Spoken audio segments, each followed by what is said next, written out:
Welcome to Raja study tutorial.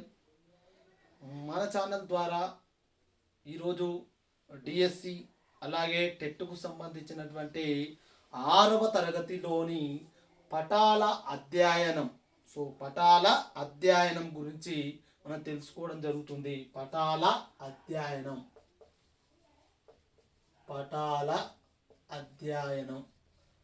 మొదటి lesson అండి. మనకు ఈ పటాల అధ్యయనం నుండి మనకు 1-2 క్వశ్చన్లు అనేది టెట్లో కానీ అలాగే డిఎస్సిలో కానీ వచ్చేటువంటి ఛాన్సెస్ ఉంటుంది. కాబట్టి మనము ఈ యొక్క చాప్టర్ చిన్న చాప్టర్ అయినా మనము క్వశ్చన్స్ అనేది కవర్ చేయాల్సిన అవసరం ఉంటుంది. కాబట్టి 6వ తరగతిలో మొదటి లెసన్ పటాల అధ్యయనం. దాని గురించి తెలుసుకోవడం జరుగుతుంది. అసలు పటాల అధ్యయనం అనేది దేనికి ఉపయోగపడుతుంది, అసలు మానచిత్రాలు అనేవి దేనికి ఉపయోగపడుతున్నాయి అంటే, ఏదైనా ఒక ప్రాంతం ఉంటుంది కదండి, ఒక ప్రాంతము అనేది సముద్ర తీరంలో ఉందా, మరి అది పర్వతం మీద ఉందా, ఉష్ణ ప్రదేశమా లేదా శీతల ప్రదేశమా, అక్కడ ఎటువంటి చెట్లు పెరుగుతున్నాయి, మరి అక్కడ ఎలాంటి జాతి ప్రజలు నివసిస్తున్నారు, వారు మాట్లాడే భాష ఏంటిది, అలాగే వారికి వృత్తులకు సంబంధించిన వాటిని దేని ద్వారా తెలుసుకోవచ్చు అంటే మానచిత్రాల ద్వారా. మానచిత్రాల ద్వారా మనం తెలుసుకోవడానికి అవకాశం అనేది ఉంటుందిగా చెప్పుకోవడం జరుగుతుంది. మానచిత్రాలు అనేవి మనకు ఇక్కడ ఏదైనా ఒక ప్రాంతం ఏదైతే ఉంటుందో ఆ ప్రాంతము అది ఎక్కడ ఉంటుంది అంటే సముద్ర తీరంలో ఉందా, అలాగే పర్వతం మీద ఉందా, అలాగే ఉష్ణ ప్రదేశమా లేక శీతల ప్రదేశమా, అలాగే మరి ఆ ప్రాంతం ఏదైతే ఉంటుందో ఆ ప్రాంతంలో ఉన్నటువంటి ఎటువంటి చెట్లు మొలుస్తున్నాయి, మరి ఆ ప్రాంతంలో ఉండేటువంటి ప్రజలు ఏ జాతి ప్రజలు, అలాగే వాళ్ళు మాట్లాడే భాష ఎలాంటిది, అలాగే వారి యొక్క వృత్తి ఎలాంటిది అంటే వాళ్ళ వృత్తి ఏం చేపడుతున్నారు, వాటి గురించి మనం కేవలం మానచిత్రాల ద్వారా తెలుసుకునేటువంటి అవకాశం ఉండడం జరుగుతుంది. వాస్తవానికి ఈ మానచిత్రాలు ఏవైతే ఉంటాయో ఈ పటాలు ఏవైతే ఉంటాయో మనకు 3 రకాల పటాలు ఉన్నాయండి. ఆ 3 రకాల పటాలు ఏవైతే ఉంటాయో ఆ పటాలను నంబర్ 1 ఒకటి భౌతిక పటం. భౌతిక పటం. రెండోది రాజకీయ పటం. మూడోది మనకు వచ్చేసి చారిత్రక పటంగా చెప్పుకోవడం జరుగుతుంది. భౌతిక పటము అంటే సాధారణంగా నైసర్గిక స్వరూపాల గురించి తెలియడం జరుగుతుంది. అంటే భూస్వరూపాలు కానీ ఏవైతే ఉంటాయో భౌతిక పటాలు వాటి గురించి. రాజకీయ పటము అంటే మన మండలం కానీ ఒక గ్రామం కానీ గ్రామం, మండలం, దేశం, రాష్ట్రం ఇలాంటి ఏవైతే ఉంటాయో వాటి రాజకీయ పటాల గురించి తెలియజేస్తుంది. అలాగే చారిత్రక పటం అంటే పూర్వకాలంలో ఉండేటువంటి ఏవైతే పటాలు ఉంటాయో ఆ పటాలను చారిత్రక పటాలుగా చెప్పుకోవడం జరుగుతుంది. ఇందులో నుంచి మనం ఒక బిట్ అనేది ఎక్స్పెక్ట్ చేయొచ్చండి. అంటే వాడు మనకు నైసర్గిక స్వరూపాలు కానీ అలాగే భూస్వరూపాలు కానీ ఏవైతే ఉంటాయో అవి ఏ పటం కిందికి వస్తాయని అడుగుతాడు. అంటే అవి భౌతిక పటాలు. రాజకీయ పటాలు అంటే ఏంటంటే మనకు ఒక వీధి కానీ గ్రామం కానీ అలాగే రాష్ట్రం కానీ జిల్లా కానీ రాష్ట్రం అలాగే ఈ యొక్క దేశం కానీ ఇవి ఏవైతే ఉంటాయో ఇవన్నీ రాజకీయ పటాల కిందికి రావడం జరుగుతుంది. చారిత్రక పటము అంటే మన పూర్వకాలంలో ఉన్నటువంటి ఏవైతే పటాలు ఉన్నాయో ఆ పటాల గురించి తెలుసుకోవడం జరుగుతుంది. పటాల గురించి తెలిపే శాస్త్రం ఏమంటారంటే కార్టోగ్రఫీ అండి. Very very important. కార్టోగ్రఫీ అనగా ఏంటంటే పటాలను అధ్యయనం చేయు శాస్త్రాన్ని ఏమంటారంటే కార్టోగ్రఫీగా చెప్పుకోవడం జరుగుతుంది. ఈ కార్టోగ్రఫీనే మనం పటాల అధ్యయనంగా చెప్పుకోవడం జరుగుతుంది. కార్టోగ్రఫీ మీన్స్ పటాల అధ్యయనం. పటాల అధ్యయనం గురించి తెలిపేది ఏంటి అంటే కార్టోగ్రఫీగా చెప్పుకోవడం జరుగుతుంది. మరి వాస్తవాన్ని చెప్పాలంటే మనకు ఎన్ని దిక్కులు ఉన్నాయి? ఎన్ని దిక్కులు ఉన్నాయి అంటే మనకు ఎన్ని దిక్కులు ఉన్నాయండి? 4 దిక్కులు ఉన్నాయండి. 4 దిక్కులు మనకు వచ్చేసి దిక్కులు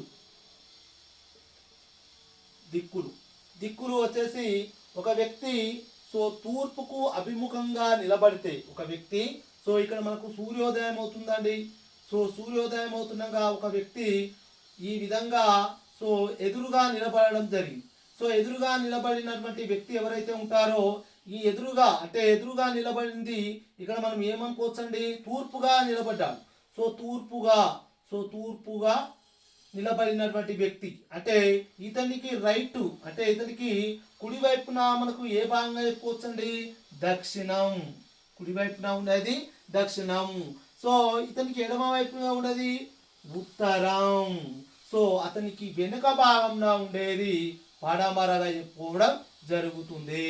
అంటే వాస్తవానికి చెప్పాలంటే ఒక వ్యక్తి సో నిలబడి సూర్యోదయానికి ఎదురుగా నిలబడినట్లయితే దాన్ని తూర్పుగా పరిగణించడం జరుగుతుంది. అలాగే మనకు రైట్ సైడ్ మీన్స్ కుడి వైపున ఉంటే దాన్ని దక్షిణంగా, అలాగే ఎడమ వైపున ఉంటే సో ఉత్తరంగా, అలాగే వెనక వైపున ఉండేది పడమరగా మనకు దిక్కులు మొత్తం 4 దిక్కులుగా చెప్పుకోవడం జరుగుతుంది. వాస్తవానికి మానచిత్రాలలో పటాలలో ఎప్పుడైనా ఉత్తరము అనేది పైకి ఉంటుందండి, అలాగే మనకు దక్షిణం అనేది కింది భాగాన ఉంటుంది, తూర్పు ఏమో కుడి వైపున, పడమరేమో సో ఎడమ వైపున ఉండేటువంటి అవకాశం ఉండడం జరుగుతుంది. మానచిత్రాలలో పటాలలో సో ఉత్తరం అనేది పైకి వచ్చే విధంగా, దక్షిణం అనేది కిందికి వచ్చే విధంగా ఉంటుంది. అలాగే తూర్పు ఏమో కుడివైపున, సో ఇక్కడ మనకు పడమరమేమో ఎడమ వైపున ఉండేటువంటి అవకాశం ఉండడం జరుగుతుంది. మరి వాస్తవానికి దిక్కు అనే పదం ఒక సాపేక్షికంగా సూచించడం జరుగుతుంది. దిక్కు అనే పదం సాపేక్షికతను చూపించేటువంటి అవకాశం ఉండడం జరుగుతుంది.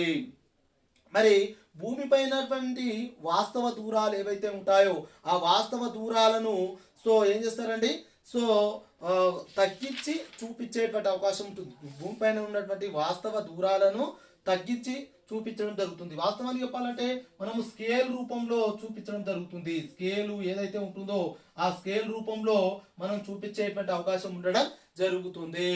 మరి ఈ విధంగా మనము కొన్ని సాధారణ చిహ్నాలను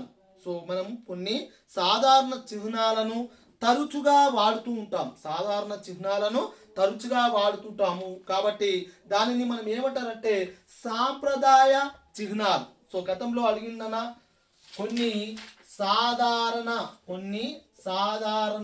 చిహ్నాలను ఏమని పిలుస్తారు అని అడగడం జరిగింది.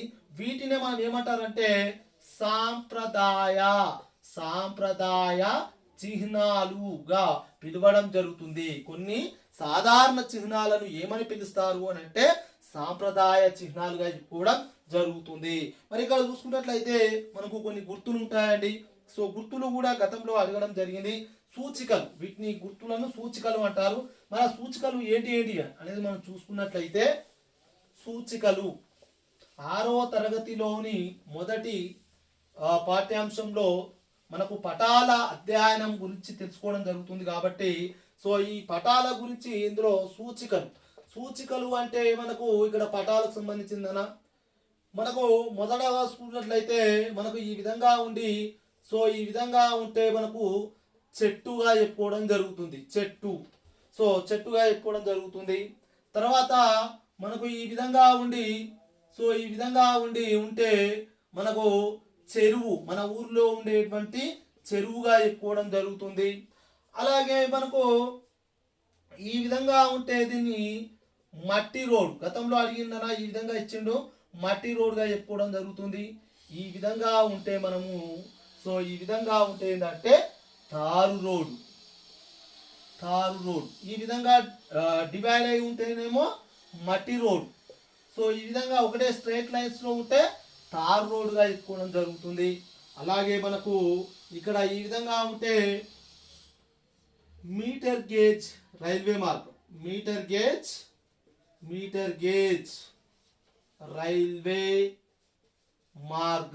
గేజ్ రైల్వే మార్గం. ఈ విధంగా ఉంటే మనకు బ్రాడ్ గేజ్. సో బ్రాడ్ గేజ్గా చెప్పుకోవడం జరుగుతుంది. బ్రాడ్ గేజ్ రైల్వే మార్గం నాన్న ఇది. ఈ విధంగా వస్తే బ్రాడ్ గేజ్ రైల్వే మార్గం. ఓకే, ఈ విధంగా. తర్వాత మనం ఈ విధంగా చూసుకున్నట్లయితే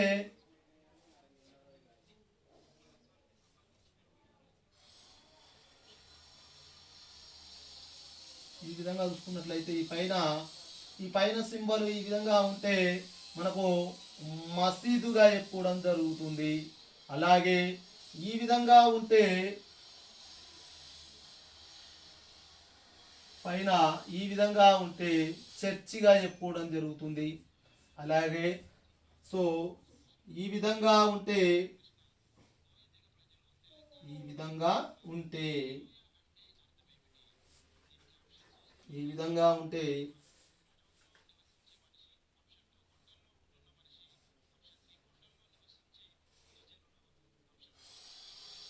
ఈ విధంగా ఉంటే దేవాలయంగా చెప్పుకోవడం జరుగుతుంది. దేవాలయంగా చెప్పుకోవడం జరుగుతుంది. మనకు ఈ సాంప్రదాయ చిహ్నాలు అనేవి ఈ విధంగా ఉండడం జరుగుతుంది.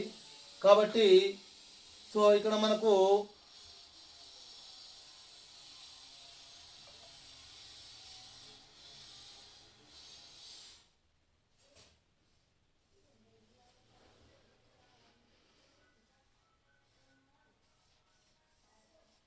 ఈ విధంగా ఉంటే మనకు నివాస ప్రాంతాలుగా చెప్పుకోవడం జరుగుతుంది. ఓకే, ఇవి నివాస ప్రాంతాలు. అలాగే పీటీఓ అంటే తంతి తపాలా, పీటీఓ. తర్వాత మనకు పీటీఓ అంటే తంతి తపాలా. ఆర్ఎస్ అంటే రైల్వే స్టేషన్. తర్వాత పిఓ అంటే పోస్ట్ ఆఫీస్. అలాగే ఈ విధంగా ఆర్ఎస్ అంటే రెస్ట్ హౌస్. ఆర్హెచ్ అంటే రెస్ట్ హౌస్ అంటే మనకు విశ్రాంతి తీసుకునే స్థలం అన్నట్టు. విశ్రాంతి తీసుకునేటువంటి స్థలంగా చెప్పుకోవడం జరుగుతుంది. ఆర్ఎస్ అంటే మనకు రైల్వే స్టేషన్ గా చెప్పుకోవడం జరుగుతుంది. సో ఈ విధంగా మనకు పిఎస్ అంటే పోలీస్ స్టేషన్. ఓకే, ఆర్ఎస్ అంటే ఆల్రెడీ వచ్చింది కాబట్టి ఇక్కడ సో మనకు పిఎస్ మీన్స్ పోలీస్ స్టేషన్ గా చెప్పుకోవడం జరుగుతుంది. ఈ విధంగా సింబల్స్ అనేవి మనకు ఉంటాయి. కాబట్టి ప్రతి ఒక్కరూ ఈ లెసన్ అనేది చిన్నగానే ఉంటుంది కాబట్టి సో 1 నుంచి 2 మార్కులు మనకు టెట్లో కానీ డిఎస్లో కానీ వచ్చేటువంటి ఛాన్సెస్ ఉంటాయి. కాబట్టి ప్రతి ఒక్కరూ నేర్చుకోండి. ఓకే.